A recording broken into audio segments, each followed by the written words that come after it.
Hi, Don Thornton here. We're going to talk about code enforcement. Now, we're going to talk about code enforcement in a couple of different ways. The first one is as a tactic or strategy to find distressed sellers. The logic being that if someone's having issues keeping up with their property, paying for things, that generally is a sign that there's other things going on and they might be interested in selling the property at a discount. Um, I have tried this a lot in my real estate investing career here in Central Florida, which has encompassed 18 years, and 18 years and going strong. Um, I have had mixed results. Okay, I have definitely had mixed results when it comes to code enforcement as a tactic. At various times, I have gone after them, pretty aggressively, and it's an interesting thing I've noticed about code enforcement people.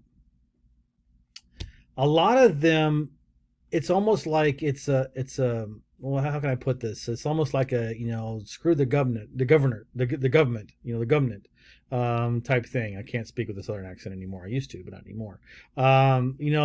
Because sometimes these fines, I mean, you're looking at fines going on like $100 a day, sometimes more. So it gets overwhelming, and the homeowner just kind of feels like, well, screw it. I mean, I can't come up with $50,000. Or listen, I've seen code enforcement violation fines up to $600,000. I mean, there's this guy that I wrote about in my newsletter.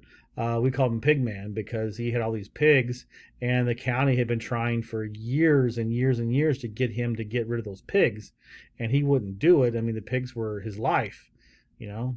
How's that for a life? But anyway, I mean, they had like hundreds and hundreds of thousands of dollars of code enforcement fines, and I talked the guy. We went. I mean, because there was really nothing owed on the property. He owed it free and clear. And I knew that if I could just get him moved and get him off the property, then I could get rid of the pigs.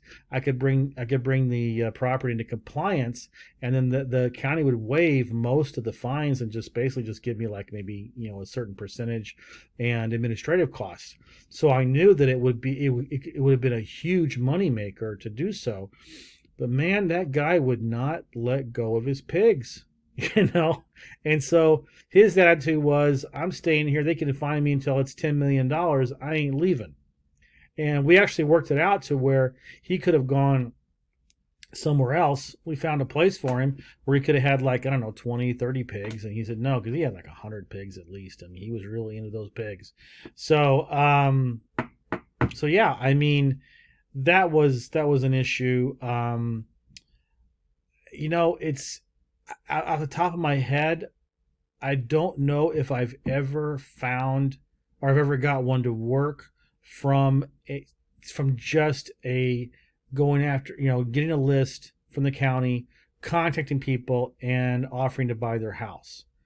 I have had tremendous success in helping to create equity when I found the property and it turned out from another like say a foreclosure, for example, and then I was able to then get the liens, or the fines waived to a certain extent. But it's almost like it's a symptom of distress.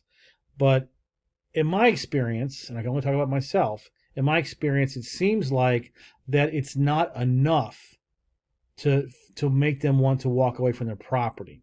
That would be my impression so far, and it's only been 18 years, so maybe I just don't have enough experience yet. But that would be my I would not consider it a very fruitful tactic if you're just focusing on that.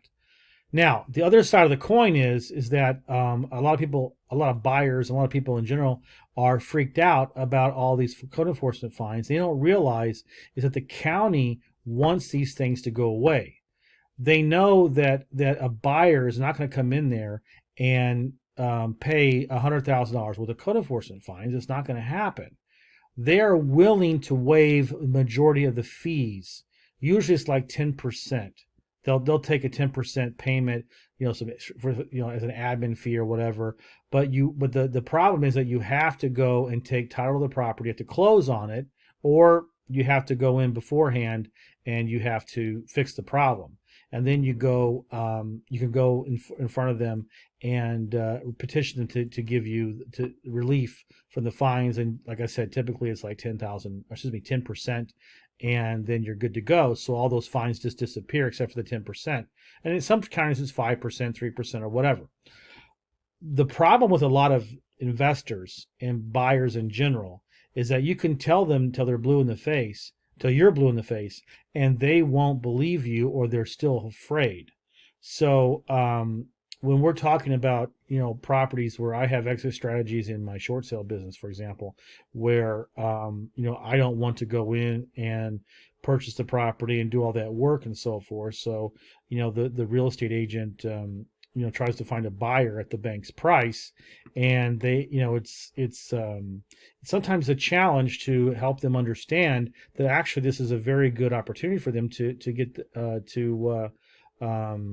because I mean it's bad for the bank. The bank understands that, they're willing to give a better discount because of the code enforcement, but they're still leery about buying a property because remember, if you buy a property, you don't get full title insurance. You get a conditional title insurance. Well, they'll you're insured for everything except for the code enforcement thing. And you have to sign a waiver stating that you understand that you're buying a property does not have clean title, because those fees are still there, and they will be until you buy the property and do all of the repairs, and then petition the county to to reduce them and just pay administrative fees. So I would do it in a heartbeat. I've done it before. I have no fear, but some people do, and that's because they're not educated. So that's my opinion about code enforcement, and I think it's good. You can make money on it. I don't think it's a very good tactic to just code enforcement alone without something else to help push them out the door. Thanks.